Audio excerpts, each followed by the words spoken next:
ਬੰਦੇ ਦੇ ਹੱਥਾਂ ਵਰਗਾ ਕੋਈ ਔਜ਼ਾਰ ਨਹੀਂ ਬਣਿਆ।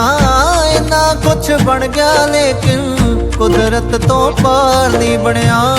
ਬੰਦੇ ਦੇ ਹੱਥਾਂ ਵਰਗਾ ਕੋਈ ਔਜ਼ਾਰ ਨਹੀਂ ਬਣਿਆ। ਇੰਨਾ ਕੁਛ ਬਣ ਗਿਆ ਲੇਕਿਨ ਕੁਦਰਤ ਤੋਂ ਪਾਰ ਨਹੀਂ ਬਣਿਆ।